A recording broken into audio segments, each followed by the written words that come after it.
The night shift at Cascade Warehouse pays $16 an hour, which sounds better than it is when you break down what $16 actually buys in Seattle in 2024. Jack Ramsey knows the math by heart because he runs the numbers every night during his rounds, walking the empty aisles between pallets of goods that other people will buy, other people will use, other people will take home to families that still want them around. He's 52 years old, 2 tours in Afghanistan with the Army Rangers, a combat infantryman badge that means he saw things and did things that wake him up at 3 in the morning even now, 7 years after he came home. The divorce papers are 3 years old, but they still feel fresh when he opens the folder to write another child support check. $1,200 a month for 2 kids he sees maybe once every 6 weeks when his ex-wife decides he's earned the privilege. The warehouse is quiet tonight. December in the Pacific Northwest means rain hammering the metal roof in a rhythm that almost sounds like incoming fire if you let your mind wander too far. Jack doesn't let his mind wander. That's a luxury for people who sleep well. His phone buzzes at 2:17 in the morning. Tommy, his twin brother, the only person who calls at this hour besides bill collectors and the occasional wrong number looking for someone whose life went wrong in different ways. Need to talk, the text says. It's bad. Jack stands in the loading dock area looking out at the rain, the phone heavy in his hand. Tommy's texts at 2 in the morning usually mean one of 3 things. He's drunk, he's having a PTSD episode, or he needs money that neither of them have. Sometimes it's all 3. Morning, Jack types back. I get off at 6. Now Tommy responds, Dad's place. The word dad changes everything. Frank Ramsey doesn't call emergency meetings. He doesn't ask for help. He's the kind of man who survived Normandy by being harder than the Germans shooting at him, and he's approached every challenge since with the same stubborn refusal to break. If Frank is calling them both in the middle of the night, something is catastrophically wrong. The drive from the warehouse to their father's house in Renton takes 40 minutes through rain that turns the highway into a river of brake lights and bad decisions. Jack's Honda Civic is 12 years old with a check engine light that's been on so long he considers it a dashboard decoration. The heat barely works. The passenger side window doesn't roll up all the way. But the car is paid off and it starts every morning, and those are the only 2 things that matter when you're choosing between car payments and eating. Frank Ramsey's house sits on a 1/4 acre that used to have a lawn before the old man got too sick to mow it. Now it's mostly weeds and moss, the kind of Pacific Northwest yard that looks like it's slowly being reclaimed by the forest that was here first.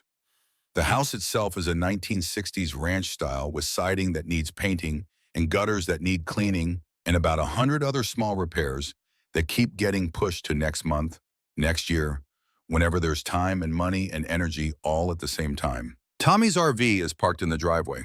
It's a 1990s Winnebago that he bought for $4,000 after the bank took his house. He lives in it at a trailer park near Tacoma, paying $300 a month for a parking spot with electrical hookup and access to a communal bathroom that he says smells like broken dreams and bleach. The RV's awning is torn. One of the windows is covered with duct tape and plastic, but it's his, which is more than Jack can say about anything he owns except the Civic and a storage unit full of boxes he hasn't opened since the divorce. The front door is unlocked. It's always unlocked. Frank says he survived Normandy and the Battle of the Bulge, so he's not about to live in fear of the kind of punks who break into old men's houses in Renton. Jack thinks his father is stubborn and foolish, but he gave up that argument years ago. Inside, the house smells like old coffee and the kind of sickness that doesn't go away. Frank is in his recliner, the same spot he's occupied for the last 6 months since the doctor said the word that changes everything. Cancer, stage 4, lungs, 6 months to a year, maybe less, maybe more. We'll do what we can, but you should get your affairs in order. Tommy sits on the couch that their mother bought in 1989. She died in 2003. The couch is still here. Some things outlast the people who chose them. Dad's awake, Tommy says. He wanted to talk to both of us. Frank Ramsey is 78 years old and looks every day of it. He was a big man once, the kind of father who could throw you over his shoulder and carry you upstairs to bed, even when you were 12 and thought you were too old for that kind of thing. Now he's 90 pounds of loose skin and stubborn will, his breathing assisted by tubes that run to an oxygen concentrator that hums in the corner like a mechanical prayer. Boys, Frank says. His voice is thin but steady. Sit down. Jack takes the other end of the couch. Tommy is already crying. That's the difference between them. Jack learned to lock everything down, keep it tight, show nothing. Tommy never learned that trick, or maybe he learned it too well in Fallujah, and it broke something that can't be fixed. I got the results from the oncology team, Frank says. The tumor's growing. Standard treatment isn't working. There's a silence that fills the room like smoke. Jack can hear the oxygen concentrator, the rain on the windows, his own heartbeat doing double time. There's a clinical trial, Frank continues. Experimental treatment. Seattle Cancer Center. They think I'm a good candidate. That's great, Dad, Tommy says, wiping his eyes. That's really great. It costs $85,000, Frank says. Insurance won't cover experimental. I've got about $12,000 in savings. The house is mortgaged. My pension covers basic living. Jack does the math. $73,000 short. Might as well be $73 million. He makes $33,000 a year before taxes at the warehouse. Tommy gets $1,400 a month on disability for PTSD and a bad knee from Iraq. Between them, they have maybe $2,000 in the bank, and that's if neither of them has an emergency between now and the end of the month. The air in the room feels thick. Jack remembers his mother's funeral. The way Frank stood at the grave without crying, his face like stone, holding everything inside the way men of his generation were taught to do. That was 21 years ago, and Frank hasn't remarried, hasn't dated, hasn't even looked at another woman. 43 years of marriage, and when it ended, he just stopped, like a clock that nobody wound. We'll figure it out, Jack says, because that's what you say. We'll find a way. I'm not asking you boys to find a way, Frank says. I'm telling you this because I want to be honest. I've got maybe 4 months without the treatment, maybe 8 with it. Either way, I'm making peace with how this ends. No, Tommy says, no, we're not doing this. We're not just giving up. I'm not giving up, Frank says. I'm being realistic. I'm 78. I've had a good run, saw my boys grow up, served my country, married a woman I love for 43 years. I'm ready. Well, I'm not ready, Tommy shouts, standing up. I'm not ready to lose you. I can't do this without you. Jack puts a hand on Tommy's shoulder, but his brother shrugs it off. Tommy's hands are shaking. The PTSD does that. Makes everything feel like it's happening at 1,000% intensity. Joy becomes euphoria. Sadness becomes despair. Anger becomes rage. There's no middle ground. Sit down, Tommy, Jack says quietly. Let's talk about this. What's there to talk about? Tommy's voice cracks. We don't have $73,000. We don't have $7,300. We're broke. We're useless. We can't even save our own father. The words hang in the air like an accusation. Jack feels them land because they're true. 2 combat veterans who served their country and came home to find that service doesn't pay the bills. You can put Army Ranger on a resume, but it doesn't qualify you for much besides private security and manual labor and jobs that pay just enough to keep you one breakdown away from homelessness. Frank coughs. It's wet and deep and sounds like something breaking inside. The oxygen concentrator kicks into a higher gear. Tommy sits back down heavily, his face in his hands. When you boys were in Afghanistan, Frank says after he catches his breath, I used to watch the news every night, waiting for a knock on the door, a chaplain with bad news. Your mother couldn't watch. She'd go to bed early on nights when there were reports about casualties. But I watched, every night, because I needed to know. Dad, Jack starts, but Frank raises a hand. Let me finish, Frank says.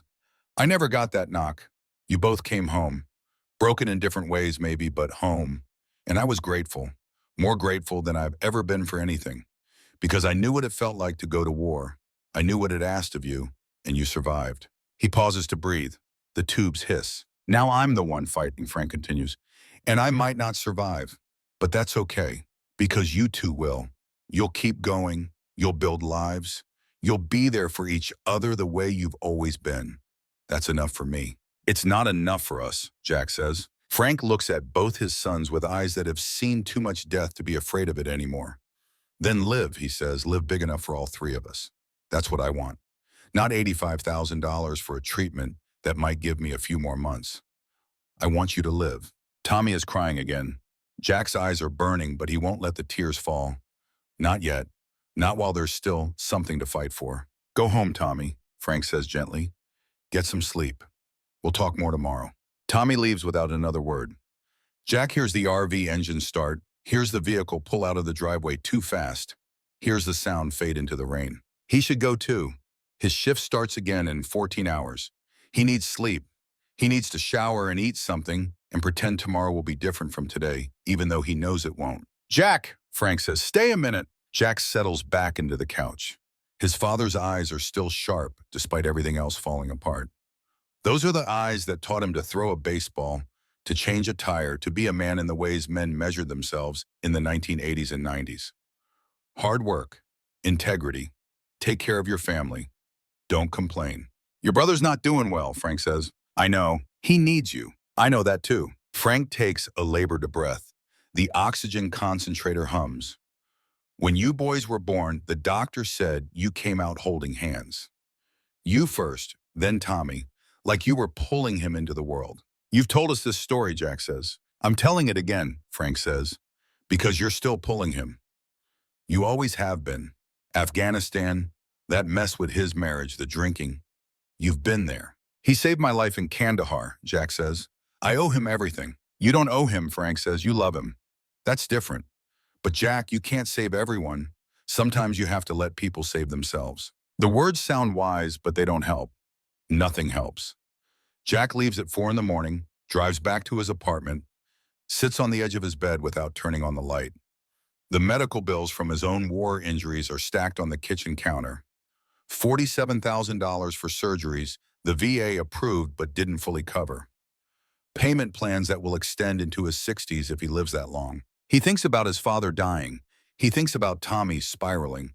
He thinks about his own kids who barely remember what he looks like. He thinks about $16 an hour and how it's not enough to build a life on, but it's all he's got. His phone sits on his nightstand, screen dark. He picks it up and scrolls through his contacts. His ex-wife, his daughter, his son, people whose lives he's part of only in the abstract now. Child support payments and awkward visits and the constant awareness that he failed them somehow. Failed to be the husband, failed to be the father, failed to come home from Afghanistan as the same person who left. Jack opens his Photos app. There's a picture from 8 years ago. Before the deployment, that changed everything. Him and his wife and the kids at the beach, everyone smiling, everyone together. He looks at himself in that photo and barely recognizes the man. Younger, lighter, someone who still believed the world made sense. He deletes the photo. He's done torturing himself with what used to be. Sleep doesn't come. It rarely does. He lies on the futon and watches the ceiling and counts the hours until his shift starts again. $16 an hour, 8 hours a day. $128 before taxes, $96 after, times 5 days a week, $480, times 4 weeks, $1,920 a month, minus $1,200 for child support, $720 for rent, food, gas, utilities, everything else. The math doesn't work. It's never worked. He's been treading water for 7 years, hoping something will change, knowing it won't. At dawn, he showers and dresses and drives back to the warehouse for another shift. His supervisor asks if he's okay. He looks like hell, the supervisor says. Jack tells him he's fine. Everyone's always fine. That's the rule. 3 days later, Tommy calls with an idea that sounds crazy until Jack realizes they're desperate enough to try anything. Storage auction, Tommy says. I saw it on Craigslist. Tacoma, Saturday morning. Units full of stuff people abandon. Sometimes there's valuable things. We could buy a unit cheap, resell what's inside, make some money. That's a long shot, Jack says. Everything's a long shot at this point, Tommy replies. Jack looks at his bank account on his phone. $837. Everything he has in the world. Tommy has $500, he says. They pool their resources and have $1,340 total. It's not enough to save Frank, but it might be enough to buy them time, to find something, to catch one break in a lifetime of bad luck. Okay, Jack says, Saturday morning. They spend the next 2 days researching storage auctions, YouTube videos of people buying units and finding treasures, articles about the legal ins and outs, forums where professional buyers trade tips and warn about scams. Most of what they find is discouraging. The good stuff gets bought by professionals with cash and trucks and years of experience. Amateurs like them usually end up with garbage and buyer's remorse. But sometimes someone finds something valuable, a collection worth thousands, an antique that pays for 6 months of rent, a piece of forgotten history that changes everything. Sometimes luck favors the desperate. Saturday morning comes cold and wet. The storage facility is called Cascade Storage, located off Highway 167 between Tacoma and Auburn. The building is standard Pacific Northwest industrial, gray metal siding and orange roll-up doors. The kind of place that advertises climate-controlled units and 24-hour security, but mostly just provides a tomb for the possessions of people whose lives went sideways. Jack and Tommy arrive at 8:30. The auction starts at 9. There's already a crowd gathering in the parking lot. Professional buyers with cargo vans and moving trucks. Casual treasure hunters hoping for the next big score. Dealers who know exactly what they're looking for and have the capital to outbid anyone who gets in their way. One man stands apart from the crowd. He's in his 60s, wearing an expensive rain jacket and boots that have never seen a hiking trail. His hair is silver, styled. His face is tanned in a way that suggests winter's somewhere warm. He has the bearing of someone accustomed to being listened to, obeyed, feared. Jack notices him because the man is watching the crowd with an intensity that feels calculated. Not casual interest, assessment, like a predator choosing prey. "You see that guy?" Tommy whispers. Jack nods. The silver-haired man is talking to another bidder now, a younger guy with tattoos and a clipboard. Jack can't hear the conversation, but he catches a name. Rex Holloway. Rex Holloway, the tattooed guy says louder, owns half the antique shops between Seattle and Portland, specializes in war memorabilia, pays cash, doesn't negotiate, wins what he wants. Military memorabilia, Jack thinks. That's specific. Most dealers cast wider nets. But this Rex Holloway has a niche, a focus. "That's our competition?" Tommy asks. "That's everybody's competition," Jack says. The auctioneer is a woman in her 50s with a voice that could cut through a tornado. She runs through the rules quickly. Units sold as is. Where is? Cash or certified check only. You got 24 hours to clear it out, or we keep it and resell. Bid at your own risk. We're not responsible for what's inside. The first 3 units go fast. A storage room full of furniture that sells for $600. Another with boxes of books that goes for $200. A third packed with restaurant equipment that Rex Holloway buys for $4,500 without blinking. Each time he bids, it's final. No hesitation, no negotiation. Just the certainty of someone who knows exactly what he's willing to pay. Unit 47 is smaller than the others, 10 by 10. The auctioneer cuts the lock and rolls up the door, and everyone crowds around to look inside. It's full of military footlockers. Old ones, the kind from World War II, battered metal with faded stenciling.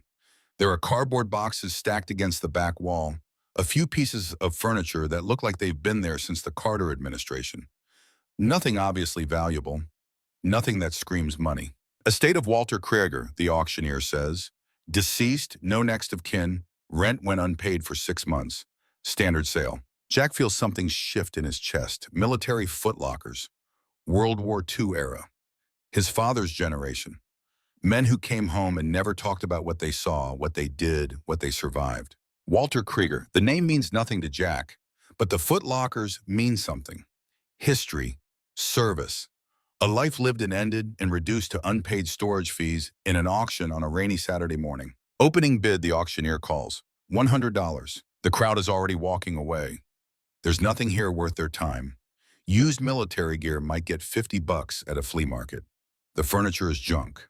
The boxes probably contain papers and photos and the kind of personal effects that have value only to people who knew the deceased. 100, Jack says, raising his hand. The auctioneer looks surprised to have any bid at all. 100 going once. 200, someone says. Jack turns. It's Rex Holloway.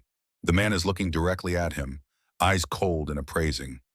There's something in that gaze that makes Jack's combat instincts activate. Threat assessment, distance to exits, awareness of surroundings. 300, Jack says. 400, Rex responds immediately. Tommy grabs Jack's arm. That's almost a third of our money, he whispers, for junk. Jack studies Rex Holloway. The man's jaw is tight. His focus is absolute. He wants this unit badly, which means there's something inside worth more than $400. 500, Jack says, pulling his arm free. The crowd has stopped leaving. There's interest now. 2 bidders fighting over a unit nobody wanted 5 minutes ago. The auctioneer is smiling because competition drives prices. 600, Rex says. Jack feels his heartbeat accelerating. This is stupid. This is desperation making decisions. But something about the way Rex is bidding, the intensity in those cold eyes tells Jack there's more here than old footlockers and furniture. 700, Jack says. 800, Rex counters. 900, Jack says, and now Tommy is pulling at him, trying to stop him, but Jack shakes him off. Rex pauses. He's studying Jack now, really looking at him, taking in the worn work boots, the thrift store jacket, the face of a man who's counting every dollar. 1,000, Rex says. 1,100, Jack responds. 1,200, Rex says, and his voice has an edge now, annoyance, anger. 1,300, Jack says. The number hangs in the air. It's everything they have, every dollar. If Jack goes higher, he's bidding money that doesn't exist. Rex looks at the unit, then back at Jack. For a moment, it seems like he's going to bid again. 1,400, 1,500, bankrupt. These two broke veterans just because he can. Instead, Rex turns and walks away. But not before Jack catches his expression. It's not defeat, it's calculation. The look of someone who just changed strategies. Sold, the auctioneer calls, $1,300 to the gentleman in the blue jacket. Jack's hands are shaking. Tommy is staring at him like he's lost his mind. Maybe he has. $1,300 for a storage unit full of dead man's belongings. No plan, no strategy, just instinct and desperation in the memory of his father's eyes. They have until tomorrow afternoon to clear it out. The facility provides a dolly and free boxes. Jack backs his Civic as close as he can get. They start hauling things out in the weak December sunlight that breaks through the clouds like a promise the sky doesn't intend to keep. The footlockers are heavy. Military issue from the 1940s, built to last, scarred from decades of storage and neglect. Inside the first one, they find uniforms. Army dress greens, the old style, with patches and insignia from units Jack recognizes from history books. There are photographs, too, black and white images of young men in front of barracks, posing with weapons, smoking cigarettes with the casual confidence of people who don't yet know how the war will change them. Jack handles the photos carefully. These men are all dead now. The war that shaped them happened 80 years ago. But here's the evidence that they existed, that they served, that they mattered. The second footlocker contains books, field manuals, German language dictionaries, a worn copy of the Bible with handwritten notes in the margins. There are also German items, Nazi medals, armbands with swastikas, a Luger pistol that's probably worth a few $100s to a collector. Tommy holds up one of the medals, his expression troubled. Why would an American soldier keep this stuff? Souvenirs, Jack says. Lots of guys brought home trophies, proof they were there. It feels wrong, Tommy says, like celebrating what those bastards did. It's history, Jack says. Doesn't mean he agreed with it, just means he witnessed it. They keep unpacking. The boxes contain papers, bills of sale, tax records, letters from the Veterans Administration. The life of Walter Krieger, documented in triplicate, filed away and forgotten. Jack finds a Social Security card, a driver's license expired in 1998, a death certificate showing Walter Krieger died that year at age 79. No surviving family listed. A whole life reduced to boxes in a storage unit that nobody paid for. The furniture is worthless. A desk with waterworn, chairs with broken legs, a small table that wobbles when you touch it. They load it all into the Civic anyway. Maybe someone at Goodwill will take it. Maybe it'll end up in a landfill. Either way, it's their problem now. Tommy is digging through the last footlocker when something falls out and hits the concrete floor with a metallic ring. He bends down to pick it up. Jack, he says, look at this. It's a coin. Heavy, gold-colored, about the size of a silver dollar but thicker. There's German text around the edge, and in the center an eagle clutching a swastika. Is that real gold? Tommy asks. Jack takes the coin, feeling its weight. There's a date stamped on it. 1942. The eagle is detailed, precise. The kind of craftsmanship that suggests official mint rather than cheap reproduction. I don't know, Jack says. Maybe. There's something else in the footlocker. A small metal box, the kind used for storing documents. It's locked, but the lock is old and gives way when Tommy applies pressure with the screwdriver. Inside is a single piece of paper, yellowed with age, folded carefully. Jack opens it and finds handwriting in black ink that's faded but still legible. Forgive me, the note says. The rest is where the eagle sleeps, WK, 1946. What does that mean? Tommy asks. Jack stares at the note. at the gold coin, at the German medals, and the photographs of soldiers who came home from a war that ended nearly 80 years ago. I don't know, he says, but I think we need to find out. They finish loading the Civic in silence. The storage unit is empty now, except for some trash and a few items too damaged to salvage. Jack takes one last look before pulling down the door. Somewhere in this mess of old belongings and faded memories is something worth more than $1,300. He can feel it. The same instinct that kept him alive in Kandahar is telling him there's more to Walter Krieger's story than an abandoned storage unit. Rex Holloway is still in the parking lot when they leave. He's leaning against an expensive SUV, talking on his phone, but his eyes track Jack and Tommy as they drive past. Watching, calculating, waiting. Jack meets his gaze for just a moment. Two men who want the same thing. Only one of them is going to get it. The game has started, and Jack Ramsey doesn't plan on losing. The sporting goods store smells like rubber and canvas and the kind of optimism that comes from people who think buying the right equipment will make them ready for anything. Jack stands in the camping aisle at Big 5 Sporting Goods in Federal Way, holding a sleeping bag rated for 20 degrees that costs $89. It's more than he wants to spend, but less than what real mountaineering gear costs. Compromise, the story of his life. Tommy is 3 aisles over, looking at backpacks. They've got $600 total for gear. The rest of their money went to food, gas, and the cashier's check they needed to give the storage facility. $600 to outfit themselves for a winter expedition into Olympic National Forest, searching for Nazi gold based on a dead man's diary and a note written 78 years ago. When you say it out loud, it sounds insane. Jack doesn't say it out loud. He adds the sleeping bag to their cart, along with a 2-person tent that's on clearance for $60. The tent is probably meant for summer camping at developed campgrounds, not December in the mountains, but it's what they can afford. A clerk walks by, young guy with a name tag that says Derek, probably working here to pay for community college. "You guys going camping?" Derek asks, looking at their cart. "Something like that," Jack says. "This time of year?" Derek shakes his head. "You know Olympic National Forest gets snow, right? Like serious snow." "We know," Jack says. Derek looks at the cheap tent, the bargain sleeping bags, the discount backpacks. He's seen enough weekend warriors come through this store and store to recognize men who are either unprepared or unable to afford preparation. "You should wait until spring," Derek says, "or at least get better gear." "We can't wait," Tommy says, appearing with a camp stove that's probably older than Derek. "This is all we need." Derek shrugs and walks away. Not his problem if two middle-aged men want to freeze to death in the mountains. They check out with their purchases, $612 total. Jack pays with his debit card and watches the balance on the receipt drop to $83.16.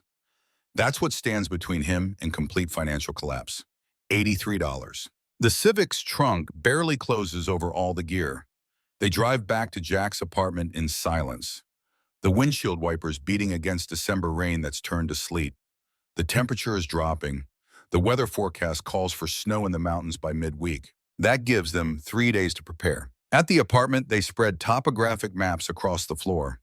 Jack bought them at REI, spending $40 he didn't have on detailed maps of Olympic National Forest. Eagle's Roost is marked as a geological feature at an elevation of 4,200 feet, accessible via the Constance Pass Trail. The trailhead is 8 miles from the nearest parking area.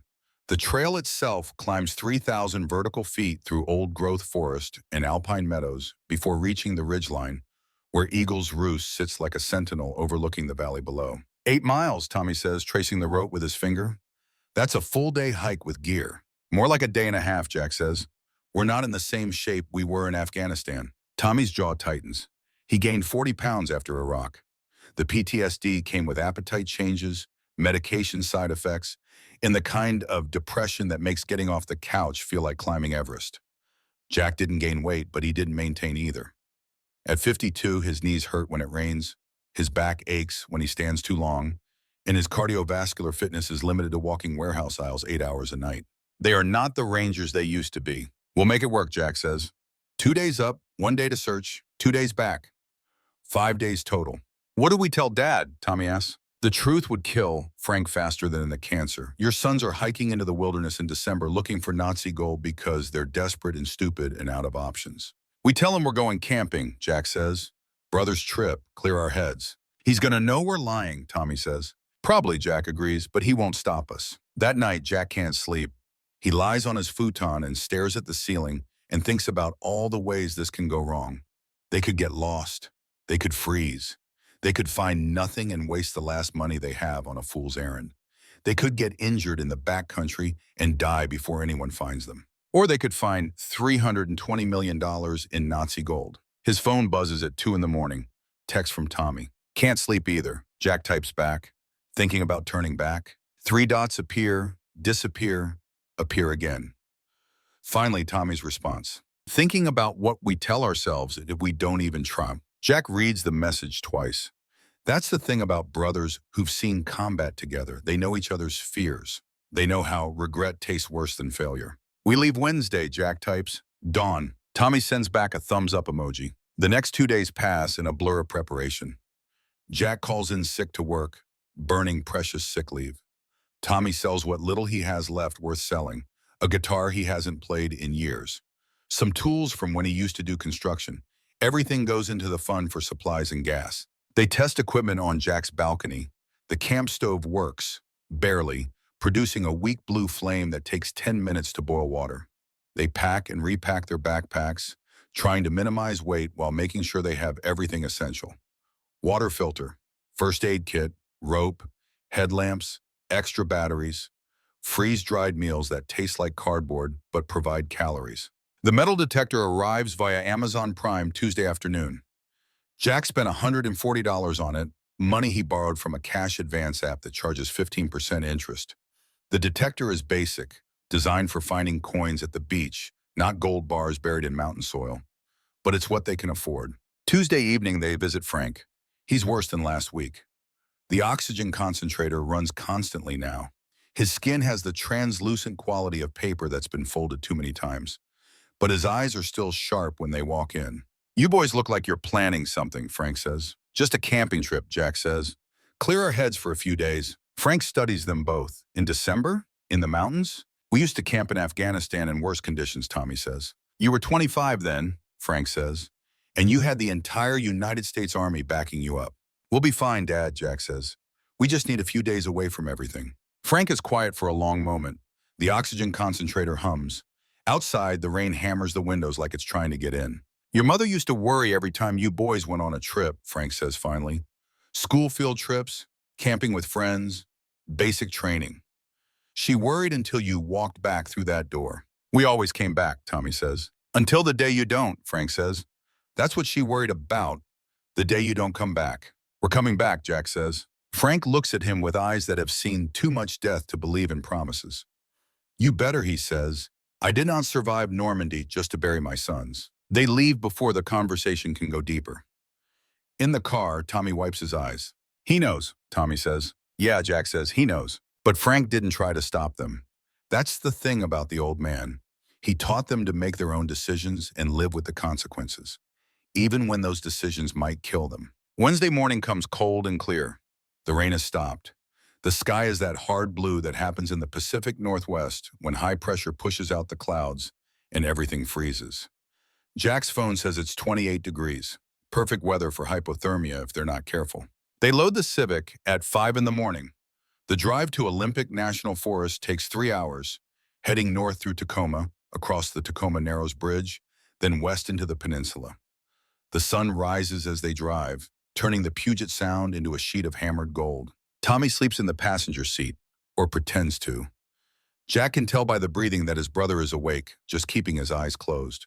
Probably running through scenarios, things that can go wrong, ways to die. The PTSD makes everything feel dangerous. They stop for gas in Hoodsport. Jack fills the tank, $42, that leaves his checking account with $41.16. Math that doesn't work unless they find the gold or die trying. As Jack is replacing the gas cap, a black SUV pulls into the station. Expensive, tinted windows. It parks 3 pumps away, but nobody gets out. Jack's instincts activate. He watches the SUV in his peripheral vision while pretending to check his tires. The vehicle sits there, engine running, dark windows revealing nothing. Tommy comes out of the convenience store with coffee and sees Jack's posture. What's wrong? That SUV, Jack says quietly. Don't look directly. 3 pumps down. Tommy does the veteran thing, looks at his phone, uses the screen's reflection to check behind him. The SUV is still there, still idling, still watching.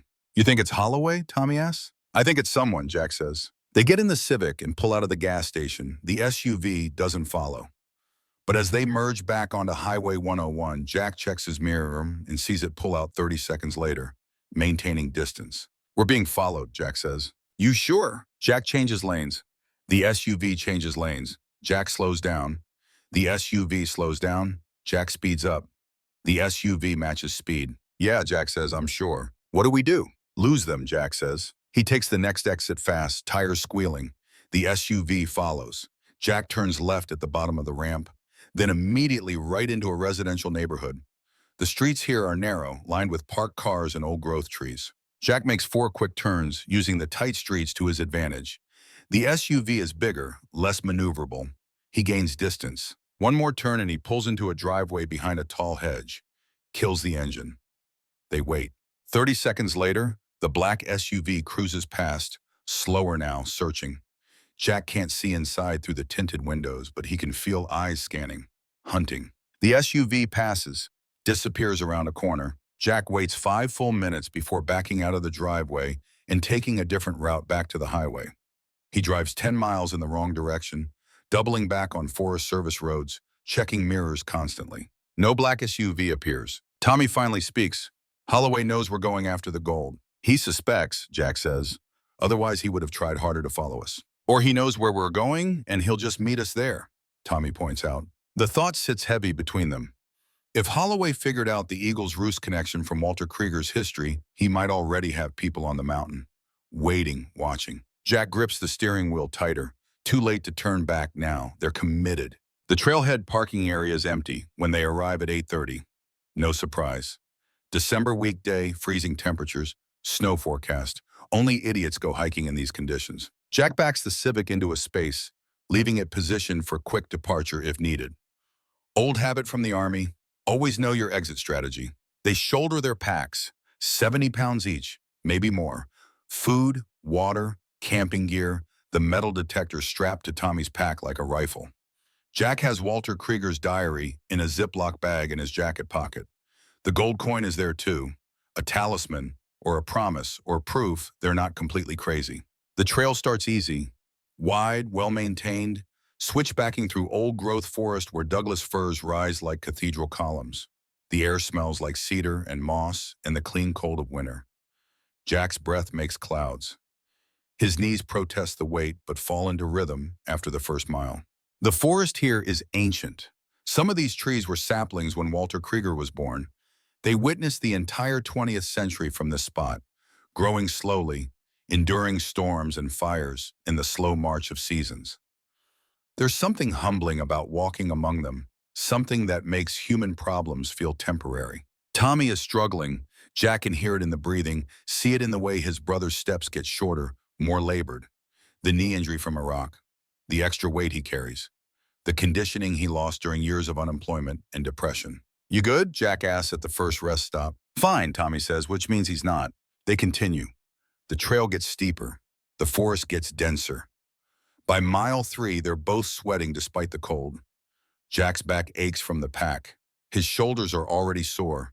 He tries to remember the last time he carried this much weight this far and realizes it was Afghanistan, a lifetime ago when his body could handle things his mind couldn't. Now it's reversed. The weight of the pack makes old injuries flare. The shrapnel scar on Jack's left thigh burns with each step. His right shoulder, dislocated twice in combat, grinds against the pack straps. Pain becomes part of the rhythm. Step, breathe, hurt, repeat. Mile 4 brings the first snow. Not falling, but on the ground, patches at first, then continuous coverage. The trail becomes harder to follow.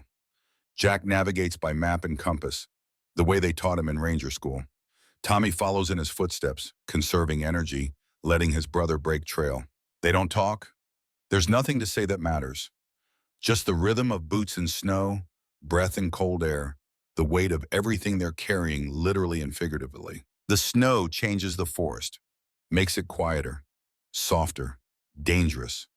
Hidden logs and roots wait beneath the white surface. Twice Jack steps wrong and nearly falls.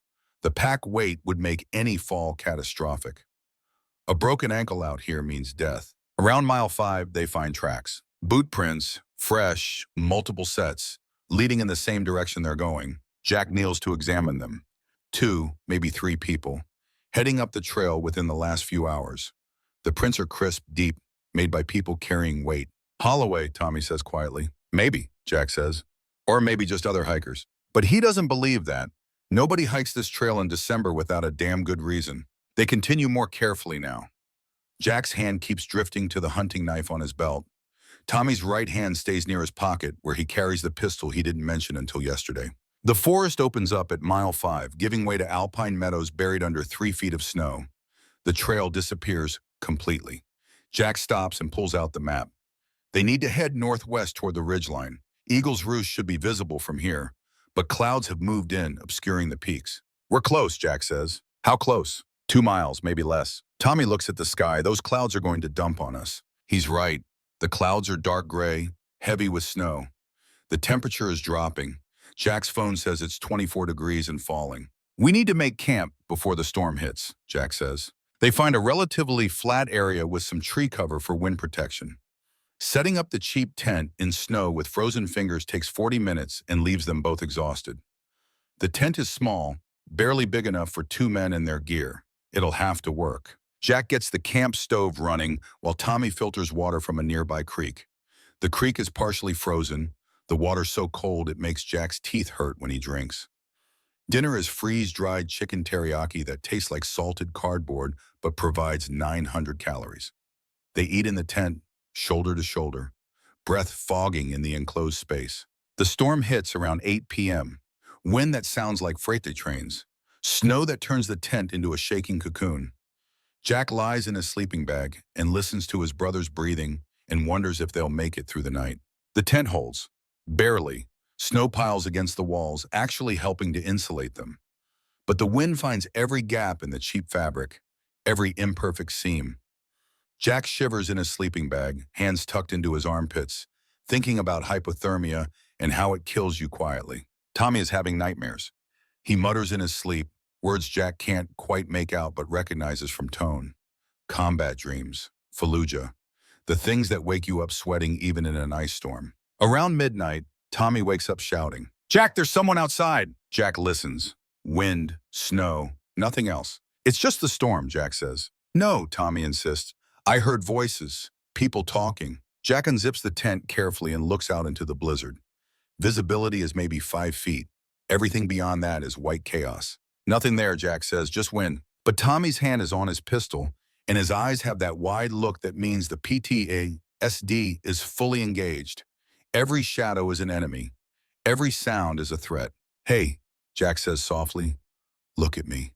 Look at me, Tommy." Tommy's eyes focus on him. "We're in Washington," Jack says. "Not Iraq, not Afghanistan. The only things out there are trees and snow. Nothing's going to hurt us." Tommy nods slowly. His breathing slows. The moment passes. "Sorry," Tommy says. "It felt real." "I know," Jack says, "but we're safe." He doesn't know if that's true, but saying it helps them both. The storm passes around 3 a.m. They don't sleep much after that. Just lie in their sleeping bags and wait for dawn, listening to the wind fade and the forest go silent. Morning comes gray and cold. Jack unzips the tent and looks out at a world transformed.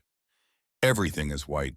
The snow is 4 feet deep in places, drifted by wind into shapes that look almost alive. Their packs are half buried. The camp stove is completely covered. It takes an hour to dig out and another hour to break camp. They're burning daylight they can't afford to lose. The final push to Eagle's Roost takes 4 hours through snow that reaches Jack's thighs. He breaks trail. Tommy follows. Neither man talks.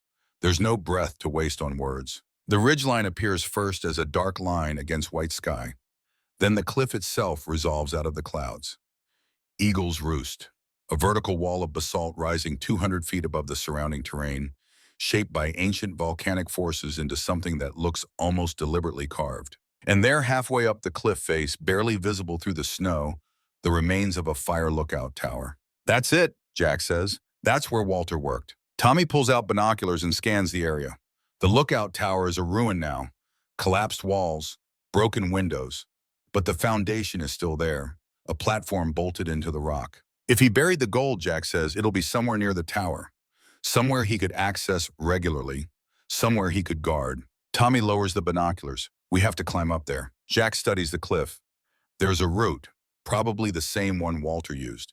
A series of ledges and handholds that angle up the rock face. In summer, it would be challenging but doable.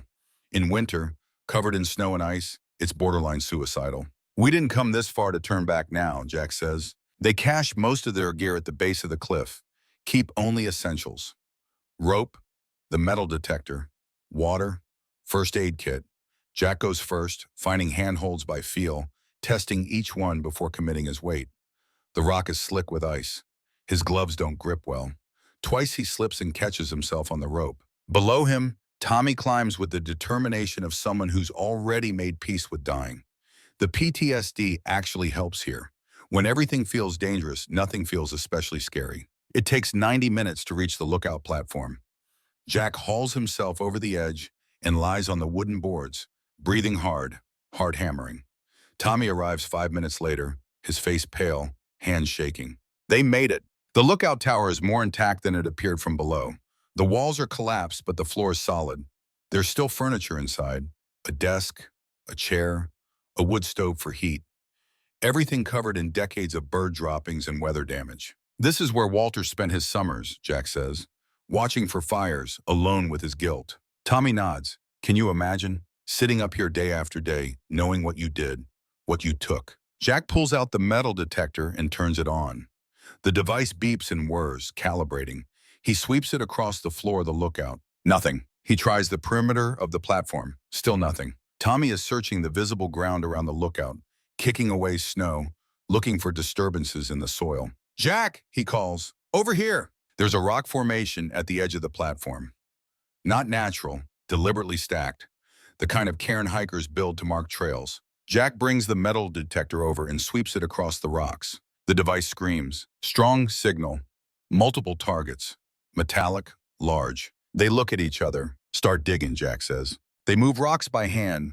Some are frozen in place and require chipping with a knife. Others come free easily.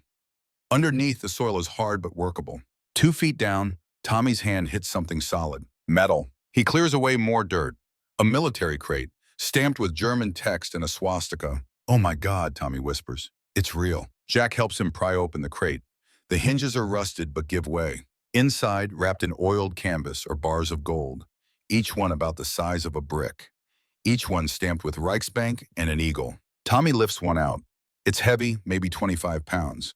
The gold has a dull yellow sheen. How many are in here, Tommy asks. Jack counts. 20 bars in this crate. They dig faster now, adrenaline overriding exhaustion. There's another crate, and another, and another. 4 crates total, 80 bars of gold. That's not 400, Tommy says. No, Jack agrees, but it's more than enough. He does the math in his head. 80 bars at 25 pounds each, 2,000 pounds of gold.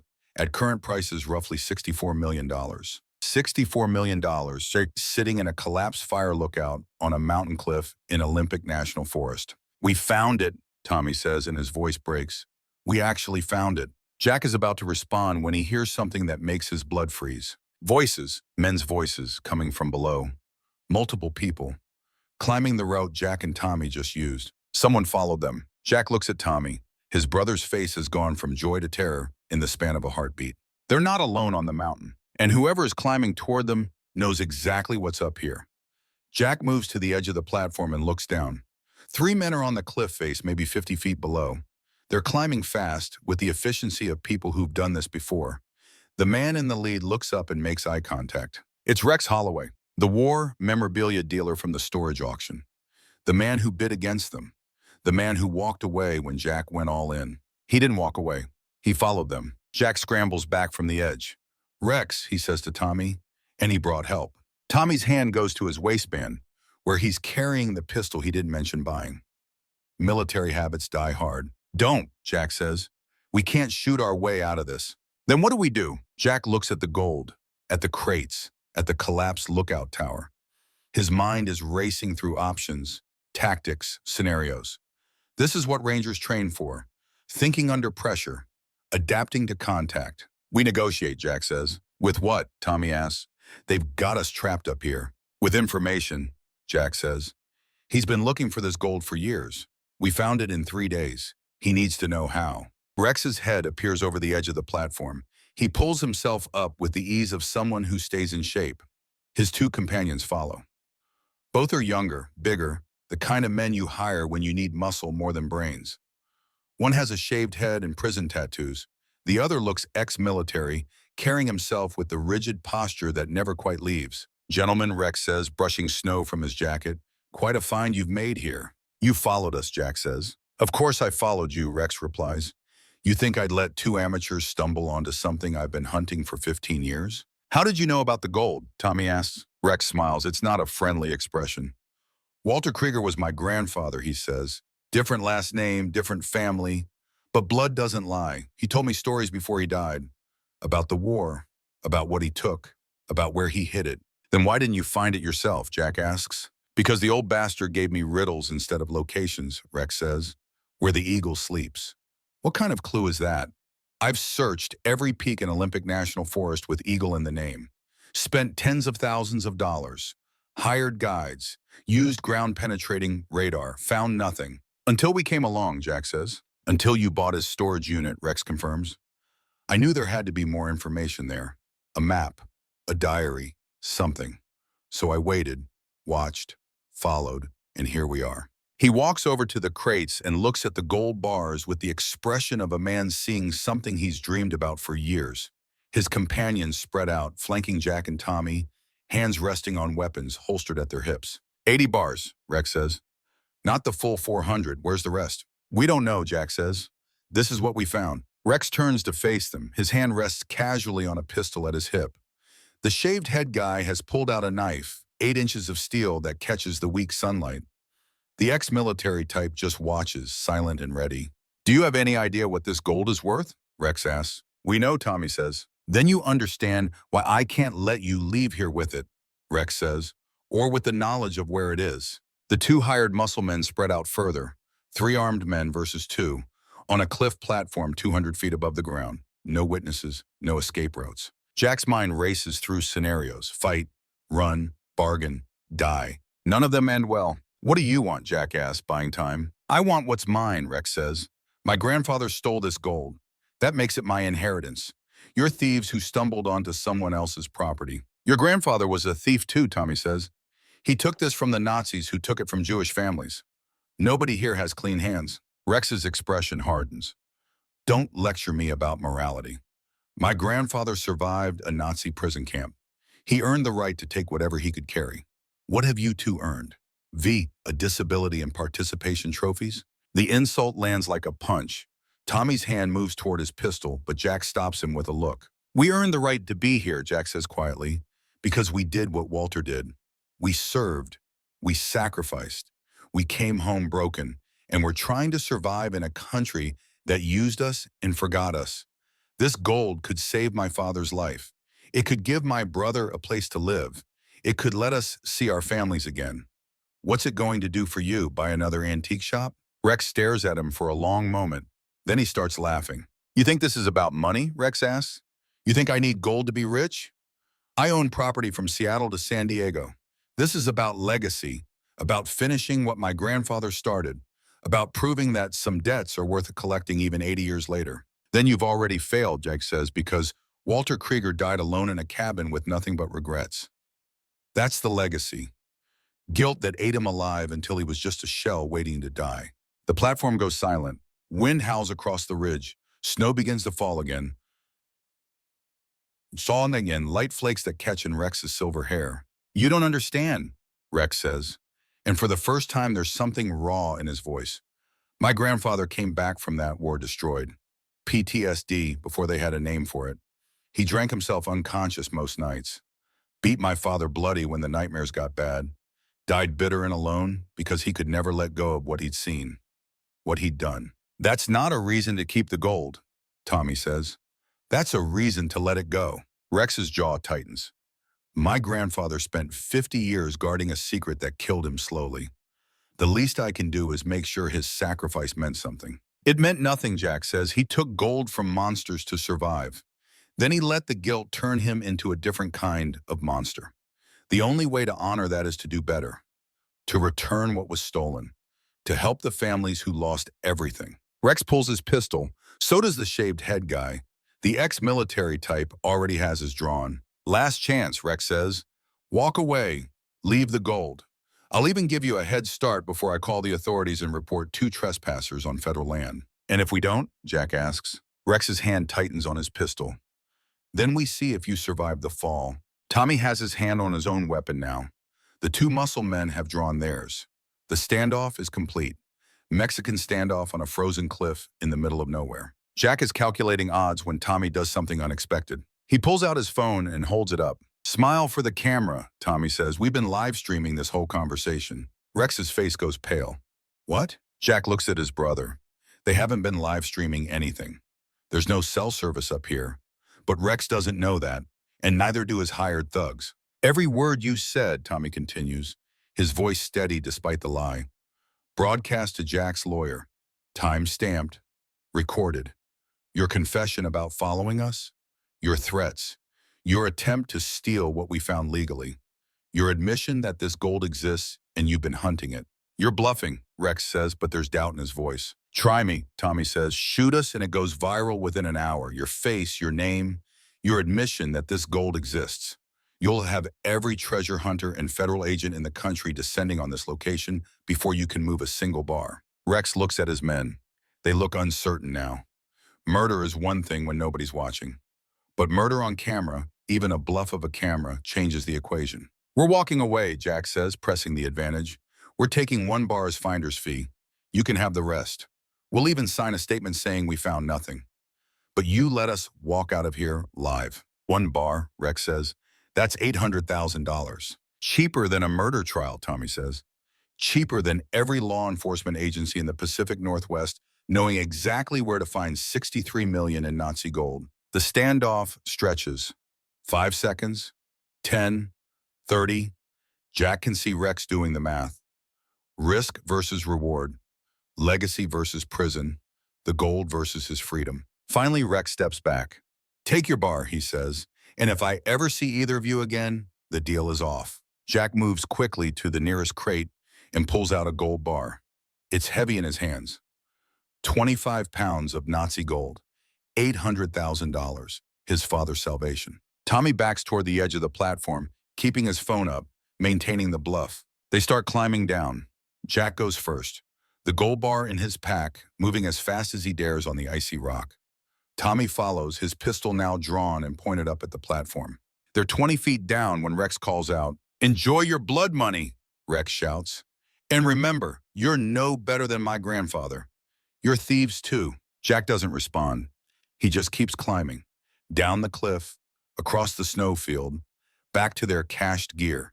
Neither man speaks until they're a mile from Eagle's Roost, moving fast through the forest, putting distance between themselves and Rex Holloway's mercy. "That was insane," Jack finally says. "The live stream bluff." "Learned it from you," Tommy says. "Kabul 2012. That checkpoint standoff." Jack remembers. Different country, different enemy, same desperation. They hike through the afternoon and into evening, pushing past exhaustion, driven by the knowledge that Rex could change his mind at any moment. The gold bar in Jack's pack feels like it weighs 100 pounds. Or maybe that's just the weight of what they've done. Stealing from a thief who stole from thieves. The moral calculus makes Jack's head hurt. By the time they reach the trailhead, it's full dark. The Civic is exactly where they left it, covered in snow, but intact. They load their gear in silence. Jack puts the gold bar in the trunk, wrapped in a sleeping bag. Tommy slumps in the passenger seat. "We did it," he says. "We actually did it." "Yeah," Jack says, starting the engine. "We did." The drive back to Seattle takes 4 hours. They stop once for gas and bad coffee. Jack pays with his debit card. $41.16 minus $10 for gas minus $3 for coffee equals $28.16. The math will look different tomorrow when they figure out how to sell a Nazi gold bar without getting arrested. But tonight, they're alive. They found the treasure. They survived the mountain and the storm and Rex Holloway. For 2 broke veterans with nothing to lose, that's a kind of victory all by itself. Jack glances at his brother. Tommy has his eyes closed, but he's not sleeping, just breathing, in and out, alive. They're both still here, still holding hands on the way through the world. And this time, just maybe the world is going to let them win. They arrive at Jack's apartment at 2 in the morning. The gold bar comes inside wrapped in the sleeping bag, carried like a body between them. Neither man wants to leave it in the car. Trust only extends so far, even in locked vehicles. The bar sits on Jack's kitchen table like an accusation. 25 pounds of dull yellow metal stamped with a swastika and the words Deutsche Reichsbank 1943. Tommy stares at it the way you'd stare at a bomb you're not sure how to defuse. Jack makes coffee in the cheap Mr. Coffee machine that came with the apartment, waiting for the caffeine to clear the fog of exhaustion and adrenaline crash. "We need to figure out how to sell this," Jack finally says, setting 2 mugs on the table, without getting arrested. Tommy picks up his coffee. His hands are steadier than they were yesterday, but there's still a tremor. The PTSD doesn't turn off just because you survived another day. "Gold dealers ask questions," Tommy says. "Where did you get it? Do you have documentation?" They report large transactions to the IRS. Anything over $10,000 triggers mandatory reporting. "So we find a dealer who doesn't ask questions," Jack says. "You mean a criminal?" "I mean someone who deals in cash and doesn't care about provenance," Jack says. "Someone who values discretion over documentation." Tommy looks at the gold bar again. The swastika seems to pulse in the fluorescent kitchen light. "This isn't just gold," he says. "It's Nazi gold, stolen from Jewish families, melted down from their jewelry, their dental fillings, their lives. If we sell this, we're profiting from the Holocaust." The words hang in the air like smoke from a fire you can't put out. Jack wants to argue, wants to say that Walter Krieger took it from monsters, that they found it legally, that they need the money to save their father's life. But every justification sounds hollow when you're looking at a swastika. "Walter wanted it returned to the families," Jack says quietly. That's what his diary said. He wrote about the guilt, about wanting to make it right but not knowing how. "Then that's what we should do," Tommy says. "With what money?" Jack asks. "Dad's got 4 months. The clinical trial costs $85,000. We can't wait for some museum foundation to authenticate the gold and set up a restitution fund. We need cash now." "So we become thieves," Tommy says. "Just like Rex said, we become survivors," Jack corrects. "There's a difference." "Is there?" Tommy asks. "We took something that doesn't belong to us. We're planning to sell it for profit. That's the definition of theft." "We took it from a crime scene," Jack says. "From gold that's been hidden for 78 years. We're not stealing from victims. We're recovering what was lost and using it to save a life. That has to count for something." "Does it?" Tommy asks. "Tell that to the families this gold was stolen from. Tell them their grandmother's wedding ring is going to pay for some veterans' medical bills. See if they think that counts." Jack has no answer for that. The moral weight of the gold presses down on them both, heavier than its physical weight. His phone rings, unknown number. He almost doesn't answer, but something makes him pick up. "Mr. Ramsey," a woman's voice says, professional. "Calm. My name is Agent Sarah Kowalski with the FBI. I need to speak with you about your recent activities in Olympic National Forest." Jack's blood goes cold. He looks at Tommy, mouths FBI. "I don't know what you're talking about," Jack says. "Please don't insult my intelligence," Agent Kowalski says. "Rex Holloway filed a complaint this morning claiming you and your brother trespassed on federal land and stole property belonging to his family estate. I'd like to hear your side of the story." "There's no story to hear," Jack says. "We went camping." "That's not illegal. Camping with a metal detector," Agent Kowalski says, "and returning with something heavy enough to make your vehicle sit 3 inches lower in the rear suspension. Traffic cameras are very detailed these days. Plus, we have satellite imagery of activity at Eagle's Roost, federal land, protected archaeological site. You want to tell me what you were doing up there?" Jack closes his eyes. Of course there are traffic cameras. Of course the government watches remote locations. The surveillance state never sleeps. "If you'd like to avoid federal charges," Agent Kowalski continues, "I suggest you come to the Seattle field office today. Bring your brother, and bring whatever you found on that mountain." The line goes dead. Tommy is already standing. "We're screwed," he says. "We're completely screwed." Jack looks at the gold bar, $800,000, his father's life, his brother's future, all of it about to disappear into evidence lockers and federal bureaucracy. "No," Jack says, "we're not screwed yet." "What are you talking about?" "The FBI knows. Rex must have told them everything." "Then we tell them our side," Jack says, "before Rex controls the narrative." Tommy stares at him. You want to just walk into the FBI office and confess? I want to tell the truth, Jack says. We found Nazi gold that Walter Krieger stole in 1945. We found it legally through a storage auction purchase. We have documentation. We have his diary. We have proof that Rex Holloway followed us and threatened us at gunpoint. And you think that's going to help us? I think it's better than running, Jack says. And I think we might be able to turn this around, but we need to move fast. The gold bar gleams on the table between them. Stolen property, evidence, the key to saving Frank or the thing that destroys them all. Jack makes a decision. We go in, he says, we tell the truth, and we see if the system we served actually gives a damn about doing the right thing. Tommy looks at his brother for a long moment. Then he nods. They gather the gold bar, the diary, the storage auction paperwork. Everything that proves their story. By 9 a.m., they're in Jack's Civic heading downtown, toward the FBI field office, toward whatever judgment waits for two veterans who found Nazi treasure and chose honesty over escape.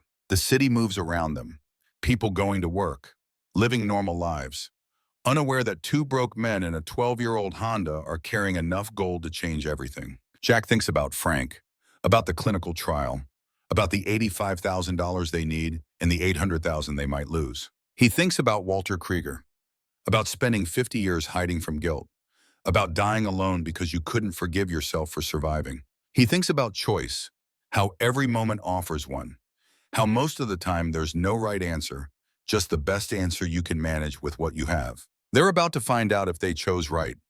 The FBI field office in downtown Seattle occupies 12 floors of a glass and steel tower that reflects clouds and rain in equal measure. Jack and Tommy sit in the lobby on chairs designed to be uncomfortable, watching agents move through security checkpoints with the practiced efficiency of people who've done this 10,000 times. The gold bar is in a backpack at Jack's feet, 25 pounds that could save their father or send them to federal prison. Agent Sarah Kowalski appears at 10:15. She's younger than Jack expected, maybe early 40s, with dark hair pulled back in a severe bun and eyes that have seen too many people lie to believe much of anything. She's wearing a gray suit that probably costs more than Jack makes in a month. Gentlemen, she says, follow me. They go through security, metal detectors, X-ray scanners. The backpack goes through separately, and Jack sees the technician's eyes widen when she looks at the screen. She makes a call. Two more agents appear. This way, Kowalski says, and leads them to an elevator that requires a key card to operate. The interrogation room is on the 8th floor. It's exactly what you'd expect from federal law enforcement. Gray walls, metal table, chairs bolted to the floor, a mirror that's obviously one-way glass. Jack has been in rooms like this before, back when the Army was investigating a friendly fire incident in Kandahar. He knows how this works. Sit, Kowalski says. They sit. Jack puts the backpack on the table. Kowalski looks at it but doesn't open it yet. Before we begin, Kowalski says, I need to advise you of your rights. You have the right to remain silent. Anything you say can and will be used against you in a court of law. You have the right to an attorney. If you cannot afford an attorney, one will be appointed for you. Do you understand these rights? Yes, Jack says. Tommy nods. Do you wish to have an attorney present? No, Jack says. We want to tell you what happened. All of it. Kowalski pulls out a digital recorder and sets it on the table. This conversation is being recorded. State your names for the record. Jack Ramsey. Tommy Ramsey. Kowalski nods. Tell me everything. Start from the beginning. Jack tells her. The storage auction. Walter Krieger's possessions. The diary entries about taking gold from a Nazi train. The note. The map. The hike into Olympic National Forest. Finding the gold bars at Eagle's Roost. The confrontation with Rex Holloway. He speaks for 40 minutes, walking through every detail, holding nothing back. Tommy adds context when needed, filling in gaps, confirming facts. Kowalski listens without interrupting, taking notes on a legal pad, her expression never changing. When Jack finishes, the room is silent except for the hum of fluorescent lights. Open the backpack, Kowalski says. Jack unzips it and pulls out the gold bar, sets it on the metal table with a heavy thunk.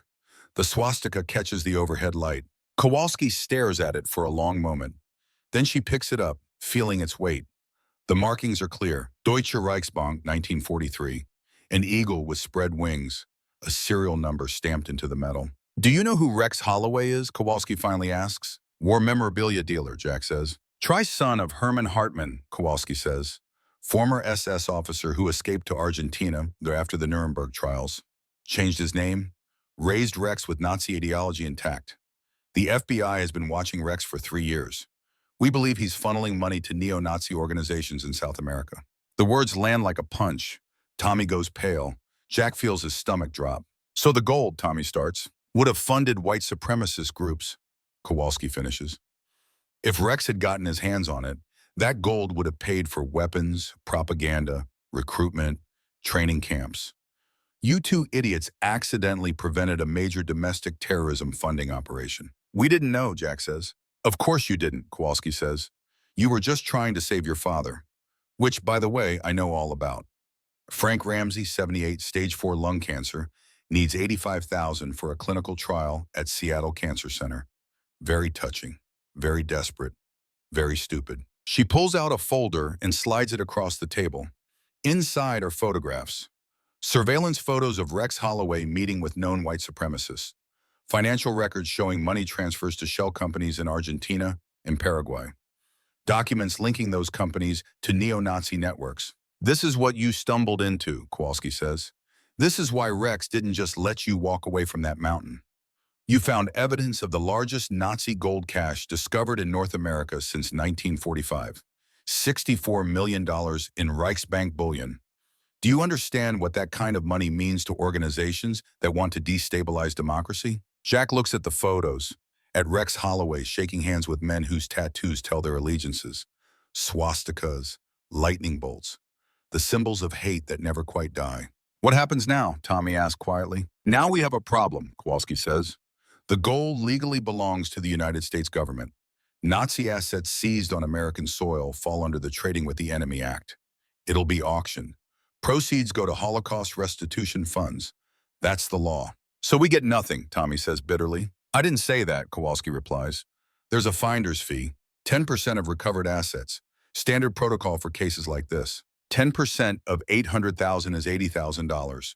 Enough for Frank's clinical trial, barely. What about the other 79 bars, Jack asks. Kowalski's expression changes. What other bars? Jack pulls out his phone and shows her the photos Tommy took at Eagle's Roost. 4 crates, 80 bars total. They took 1, left the rest. And you're telling me this why, Kowalski asks? Because Rex Holloway is up there right now, Jack says, with his crew, loading that gold into vehicles, planning to move it before you can stop him.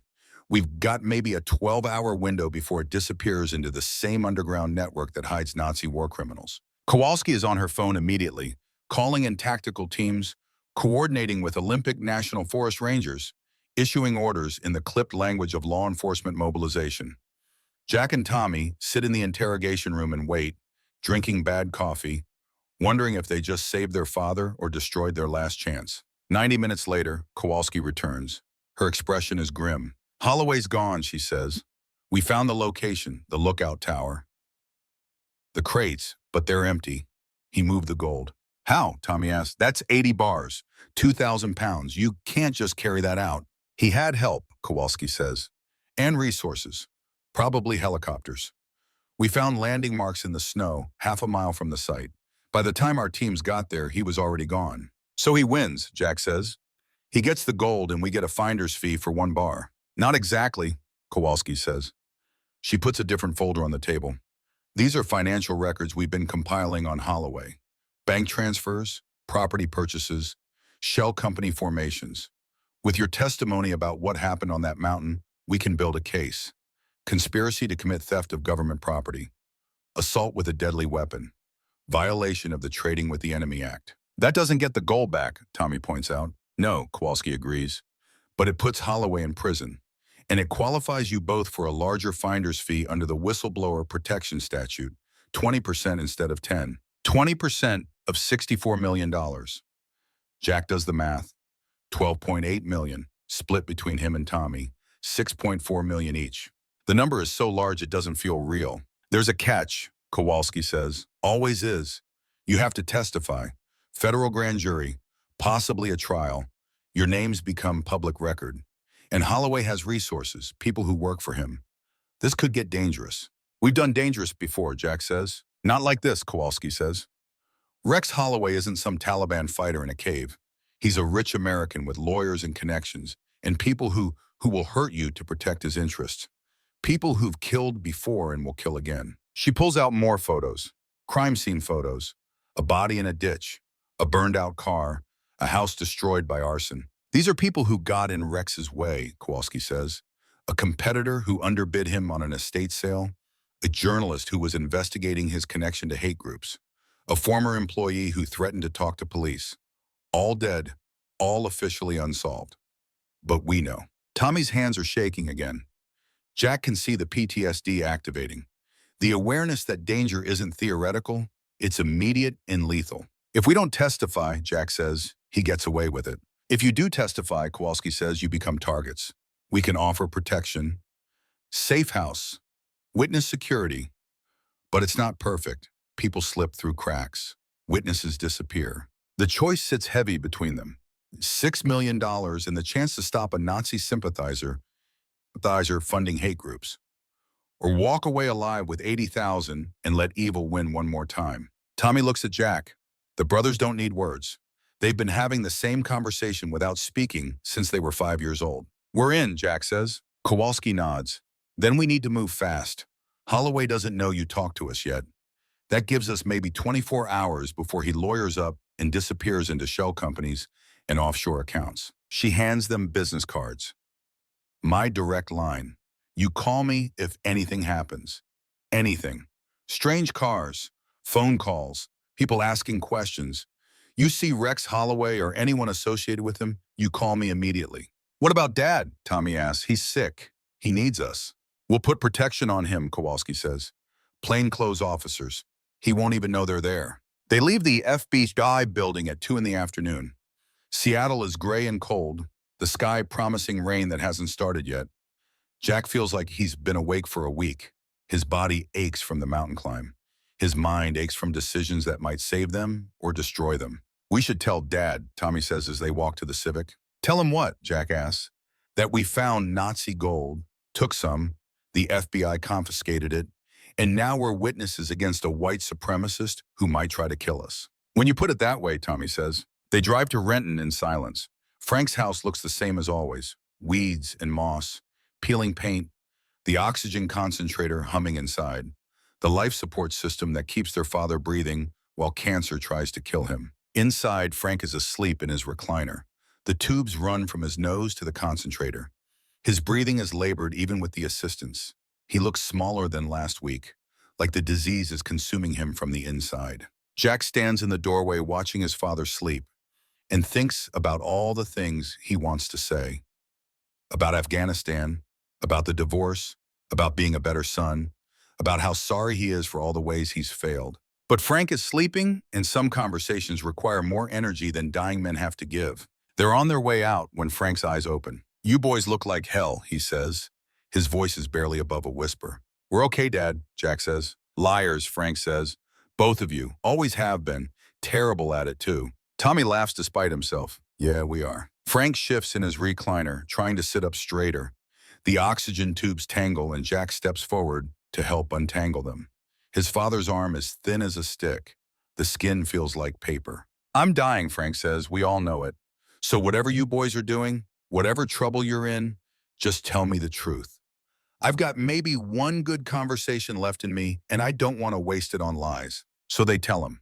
Not everything, but enough. The storage auction, the diary, the gold, the FBI, Rex Holloway, the $6 million they might receive if they testify and survive. Frank listens without interrupting. His eyes stay sharp despite the morphine and the oxygen deprivation and the cancer eating through his lungs. When they finish, he's quiet for a long time. $85,000 for the clinical trial, Frank finally says. That's right, Jack confirms. And you boys are getting enough to cover it, plus enough to change your lives. If we survive, Tommy says, if we testify, if the FBI can actually protect us and stop Holloway. Frank closes his eyes. Your mother made me promise to take care of you two, to keep you safe, to make sure you turned out okay. You did, Dad, Jack says. Did I? Frank asks. You're both broke, both broken, both risking your lives because you're desperate. That's not okay. That's survival. That's what we learned from you, Tommy says. How to survive. How to keep fighting when everything says quit. How to take care of each other no matter what. Frank opens his eyes, then do the trial. Fight this thing with me. Testify against that Nazi son of a bitch. And when it's over, when I'm gone, because I will be gone eventually, you take that money and you build lives worth living. You hear me? We hear you, Dad, Jack says. Good, Frank says. Now get out of here. I'm tired and you both smell like mountain goat. They leave him sleeping. Outside, the rain has finally started. Just a drizzle. The kind of Pacific Northwest rain that can last for days. Jack's phone buzzes. Text from Agent Kowalski. Need you back at the office. New development. They drive back to Seattle without discussing what new development might mean. In Jack's experience, new developments are rarely good. Agent Kowalski meets them in the same interrogation room. She looks tense, stressed, the kind of expression that means something went wrong. Rex Holloway's attorney contacted us an hour ago, she says. They're claiming you two assaulted Rex on the mountain and stole his property. They have affidavits from the two men with him. All three swear you pulled weapons and threatened them. That's a lie, Tommy says. It's their word against yours, Kowalski says. And they've got lawyers who specialize in making lies sound like truth. More specifically, they've hired Marcus Voss. She says the name like it should mean something. Who's Marcus Voss, Jack asks. The best criminal defense attorney on the West Coast, Kowalski says. Harvard Law, 30 years experience. He represents drug cartels, corrupt politicians, anyone with enough money to afford his services. He doesn't take cases he can't win, and he just took Rex Holloway as a client. She pulls up a video on her laptop and turns it to face them. It's news footage. CNN. A man in an expensive suit standing on courthouse steps, surrounded by reporters. Marcus Voss is in his 60s, silver hair, distinguished features, the kind of face that inspires confidence. He speaks with the measured cadence of someone accustomed to being listened to. My client Rex Holloway is the victim of a violent assault and robbery, Voss says to the cameras.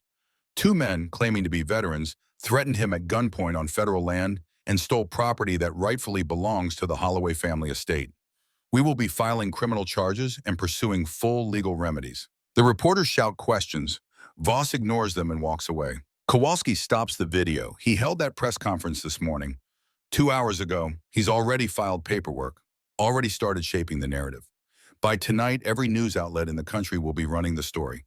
Two veterans accused of assaulting a respected businessman and stealing Nazi gold. Can he win? Tommy asks. He's Marcus Voss, Kowalski says. He doesn't take cases he can't win, or at least muddy enough that prosecutors give up. He'll drag this out for years, appeals, motions. By the time it's over, you'll be bankrupt from legal fees even if you win. But we have the truth, Jack says. We have Walter's diary. We have proof. Truth is negotiable in court, Kowalski says. Evidence can be challenged. Witnesses can be discredited. Voss will argue that Walter Krieger was Rex's grandfather, which makes Rex the rightful heir. He'll claim you assaulted Rex and stole property.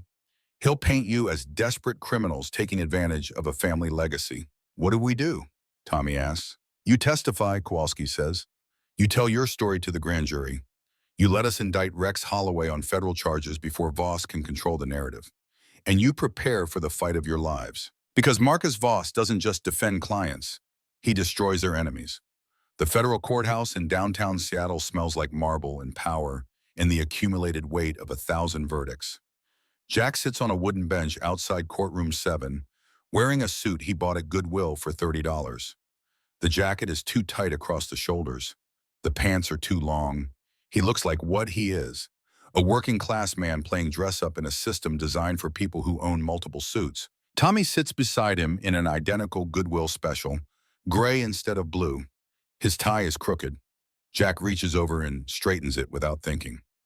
Old habit from when they were kids and their mother would make them dress up for church. Tommy could never get his tie right. Jack always could. The grand jury hearing is scheduled for 9 in the morning. It's 8:45. Agent Kowalski said it would be routine.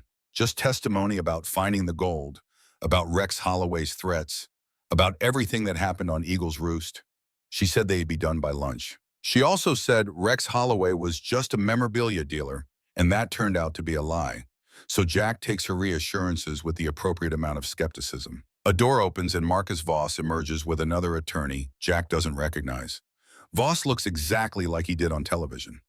Expensive suit, silver hair perfectly styled, The bearing of a man who's never lost an argument he cared about winning. He sees Jack and Tommy and walks over. His associate hangs back. "Gentlemen," Voss says. His voice is smooth, cultured, the kind that makes people trust him instantly. "I understand you're testifying today." "That's right," Jack says. "Before you do, I'd like to make you an offer. My client is willing to settle this matter privately. He'll drop all criminal charges. You drop any claims to the finder's fee. Everyone walks away. Clean slate." "Why would we do that?" Tommy asks. Voss smiles. It doesn't reach his eyes. "Because the alternative is years of litigation. Criminal charges, civil suits, your names and faces on every news network, your service records scrutinized, your personal lives dissected. Every mistake you've ever made becomes public knowledge." He pulls out a tablet and swipes through screens. Jack sees photos of himself, drunk and disheveled outside a bar 3 years ago during the worst of the divorce. Photos of Tommy at the VA hospital, clearly in the middle of a PTSD episode. Photos of Frank looking frail and dying. "Where did you get those?" Jack asks. "Public record," Voss says, "along with your military files. The friendly fire investigation in Kandahar, the psychiatric evaluations, the disability claims. All of it becomes evidence if this goes to trial." "Evidence of what?" Tommy asks. "Of instability," Voss says. "Of men struggling with mental health issues who became desperate for money, who saw an opportunity to steal valuable property and concocted an elaborate story about finding it legally. The jury will see two broke veterans with PTSD and a dying father. They'll see motive, means, opportunity."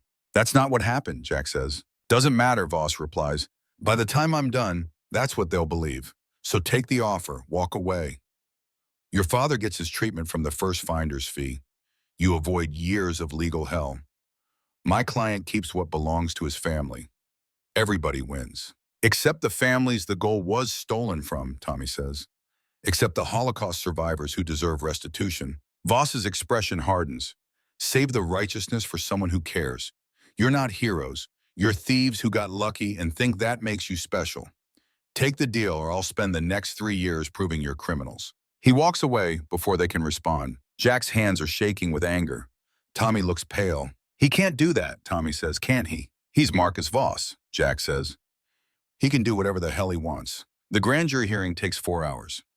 Jack testifies for 90 minutes, walking through every detail of the storage auction, the diary, the mountain, the confrontation with Rex. The jurors listen with the polite attention of people performing a civic duty they'd rather not be performing. One woman in the back row keeps checking her phone. A man in the front falls asleep twice. Tommy testifies next, his voice steady despite the tremor in his hands. He describes the climb, the gold, Rex's threats. He talks about serving in Iraq, about PTSD, about knowing the difference between justified fear and paranoid delusion. He makes it clear that Rex Holloway was a real threat, not an imagined one. The prosecutor is a young woman named Jennifer Chen, who looks like she graduated law school last week. She's thorough but gentle, treating Jack and Tommy like victims rather than criminals. That's good. It means the federal government is on their side, at least for now. Marcus Voss sits in the gallery watching everything, taking notes. His expression never changes. Professional, detached, a man doing a job he's very good at. When the hearing ends, Kowalski intercepts them before they can leave. "The grand jury will indict," she says. "That part's done. Rex Holloway will be arrested within 48 hours. But Voss has already filed 3 motions in civil court. He's requesting your financial records, employment history, medical records, everything." "Can he do that?" Jack asks. "In civil discovery, pretty much," Kowalski says. "You'll need a lawyer, a good one." "We can't afford a good lawyer," Tommy says. "We can't afford a bad lawyer." "There are organizations that help veterans," Kowalski says. "Legal aid societies. Pro bono attorneys who take high-profile cases. I'll make some calls." "How long can they drag this out?" Jack asked. "Years," Kowalski says. "Voss will appeal every ruling, depose every witness, file motion after motion. He's not trying to win quickly. He's trying to exhaust you, to make you give up." "We're not giving up," Jack says. "Good," Kowalski says, "because this is just beginning." 3 days later, Frank starts treatment. Jack and Tommy are there when he's wheeled into the treatment room at Seattle Cancer Center. The old man looks small in the hospital bed, fragile. The oxygen tubes are gone, replaced by IV lines that feed experimental drugs into his bloodstream. The doctor said this might work, Frank says. His voice is weak but steady.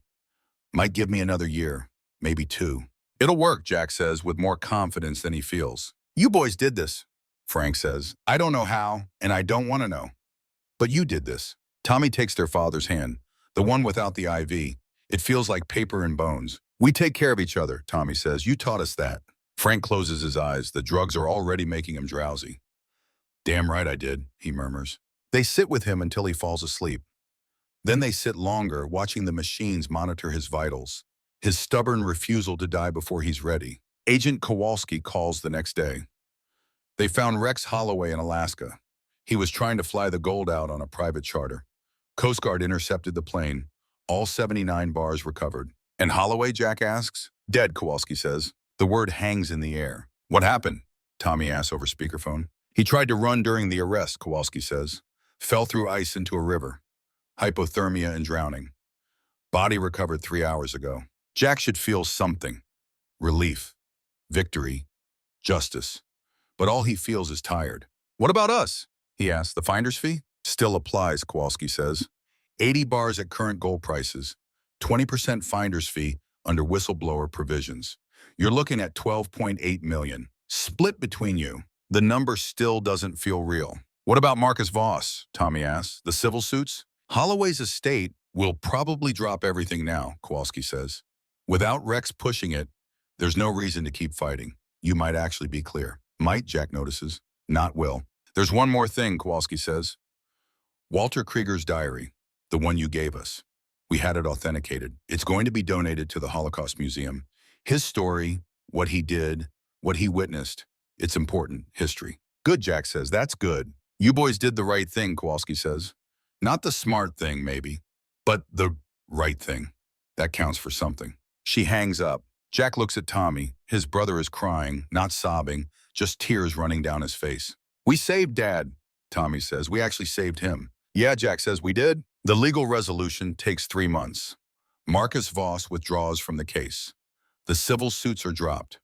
The finder's fee is released. $12.8 million, minus taxes, minus legal fees, leaves them with $6 million each. Frank responds to the treatment. The tumors shrink. His breathing improves. He gains weight. The doctors are cautiously optimistic. Words like remission start appearing in reports. Jack buys a house in Renton. 3-bedroom rambler with a yard and a garage. Nothing fancy, just space to breathe. He closes in April and spends his first night in a home he actually owns, sitting on the back porch, drinking beer, listening to the rain. Tommy buys a condo in Tacoma with a water view. He's back in school at community college, studying social work. He wants to help other veterans navigate the systems that almost destroyed him. The PTSD is better. Not gone, it'll never be gone, but manageable. They start the Ramsey Brothers Foundation in June, $1 million each to fund it. Rachel Goldman from the Holocaust Museum helps set up the structure. Agent Kowalski volunteers for the board. The foundation helps veterans with legal costs, medical bills, housing disputes, all the bureaucratic warfare that destroys people who don't have resources to fight back. It's not enough to fix the system, but it's something. 6 months after finding the gold, Jack stands in the Holocaust Museum in Washington, D.C. The Lost Gold of Eagle's Roost exhibition opens tonight. Walter Krieger's story, the diary, the photographs, the gold bars behind bulletproof glass, and a section about 2 veterans who found it all and chose to turn it in. The museum wanted them to speak at the opening. Jack said no at first. Public speaking wasn't his thing. But Rachel Goldman asked personally, and there was something about the way she asked that made refusing feel wrong. So here he is, about to talk to a room full of people about finding Nazi gold and learning what it means to do the right thing. Tommy knocks on the hotel room door. You ready? No, Jack says. But let's do it anyway. The museum gallery is packed. Donors, historians, survivors and their families, media. The room buzzes with conversation and the flash of cameras. The exhibition is impressive. Walter Krieger's diary in a glass case, open to the page where he confessed to taking the gold. Photographs of him in uniform, young and serious. Maps showing his route. Documentation of the gold's origin and recovery. And on a wall near the exit, photographs of Jack and Tommy. military portraits, recent photos, a placard telling their story. Two veterans who found treasure and chose honor over wealth, it reads. Except they got the wealth anyway. That part isn't mentioned. Rachel takes the podium. She talks about Holocaust restitution, about recovering stolen assets, about how individual acts of integrity matter. Then she introduces Jack and Tommy. Jack walks to the podium on unsteady legs, looks out at the crowd, sees faces of all ages, sees survivors with tattooed numbers on their arms. My brother and I aren't heroes, Jack starts. We were just two broke veterans trying to save our father. We found Nazi gold by accident. Everything else that happened, we were just trying not to get killed. A few people laugh nervously. But we learned something, Jack continues. We learned that doing the right thing doesn't always feel good. Sometimes it feels terrible. You give up money you desperately need. You testify in court. You put yourself in danger. And you wonder if it's worth it. He pauses, looking at the photographs on the wall, the families who died. Then you meet people like Rachel, Jack says, and you learn about families like the ones this gold was stolen from. And you realize the question isn't whether it's worth it. The question is whether you can live with yourself if you don't try. He talks for 15 minutes about Walter Krieger, about finding the diary, about his father's illness, about choosing to turn in the gold. When he finishes, the applause is warm, real. Jack steps away feeling like maybe he said something worth hearing. Afterward, people come up to them. Survivors, descendants. A woman in her 90s takes Jack's hands in hers. My mother's family, she says. The Rosenbergs. Their gold paid for my education. Because of you. Jack doesn't know what to say. Thank you, she says, and kisses his cheek. That night, Jack, Tommy, and Frank have dinner at a restaurant near the hotel.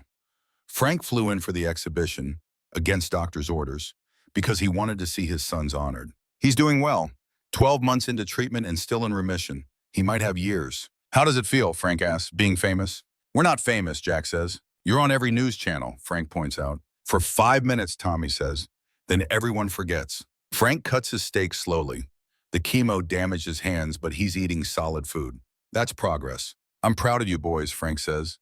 You could have kept that gold, could have disappeared, but you didn't. We thought about it, Tommy admits. I know, Frank says. That's why I'm proud. Thinking about it and not doing it, that's character. They eat in comfortable silence.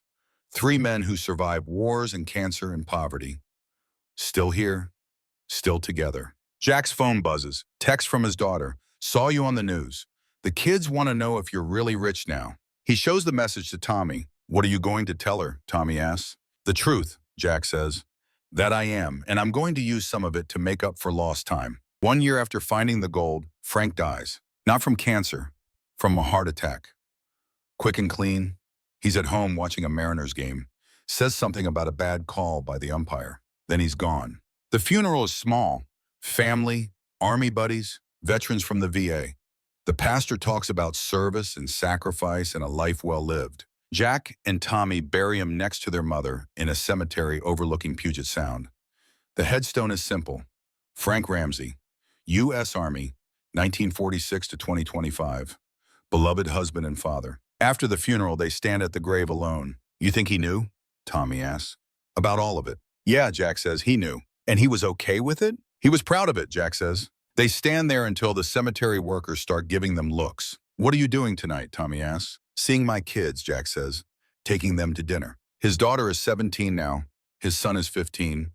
They're warming up to him. Slowly. Trust takes time. But they're trying. Tommy nods. I've got group therapy. How's that going? Better, Tommy says. Some days are hard, but better. 2 years after finding the gold, the Ramsey Brothers Foundation has helped 800 veterans. Millions in benefits recovered. Dozens of housing situations saved. Lives changed because 2 brothers found treasure and chose to share it. Jack stands in his backyard in Renton, watching his kids play with a toy they convinced him to adopt. A rescue mutt named Ranger who limps from an old injury but has more energy than all of them combined. His ex-wife is there too. They're not back together, probably never will be. But they're cordial now, co-parents who figured out how to put the kids first. Tommy pulls up in his new truck. He's got his girlfriend with him. They've been dating for a year. She works at the VA, understands PTSD, doesn't run when things get hard. The backyard fills with people, family, friends, veterans from the foundation. Normal life. the kind Jack thought he'd never have. Later, after everyone leaves, Jack and Tommy sit on the back porch drinking beer. "You ever think about the gold?" Tommy asks. "Every day," Jack says. "Me too," Tommy says. "Not the money, the choice. What about it? Whether we'd make the same choice again," Tommy says, "knowing everything we know now." Jack thinks about it, about Frank getting an extra year, about the foundation helping veterans, about the families who received restitution, about sleeping without nightmares. "Yeah," he says, "I would." Tommy nods. "Me too." They sit in comfortable silence, watching the sun set over the Puget Sound. Two brothers who found treasure and learned that the real wealth was never the gold. It was choosing to be men their father could be proud of. It was helping people who needed help. It was learning to live with the choices they made. Jack pulls out his phone and looks at a photo. Walter Krieger in uniform, 1944. Young and serious and about to see things that would haunt him for 50 years. "You did okay," Jack says to the photo. "In the end, you did okay." He deletes the photo. Some ghosts don't need to be carried anymore. Tomorrow will bring new challenges. The foundation needs funding. Tommy's PTSD will have bad days. Jack's kids will need their father. But tonight, sitting on his back porch, drinking beer with his brother, Jack Ramsey feels something he hasn't felt in years. Peace, not the absence of struggle, but the knowledge that he can handle whatever comes next. Because he's done the hardest thing. He chose honor when it cost him everything and gave him back more than he imagined possible. The Nazi gold is gone now, auctioned off, returned to the families it was stolen from, turned into scholarships and memorials in the slow work of healing wounds that never fully close. But the choice remains, and the choice in the end was everything. Jack raises his beard to the sunset, to his brother, to his father, to all the men who served and suffered and survived. To choosing right when choosing wrong would have been easier. To finding treasure and learning that some things matter more than gold. To legacy, not measured in money, but in lives changed, in families helped, in brothers who held hands through the darkness and came out the other side. Still here, still fighting, still choosing honor. And that's the only treasure that lasts.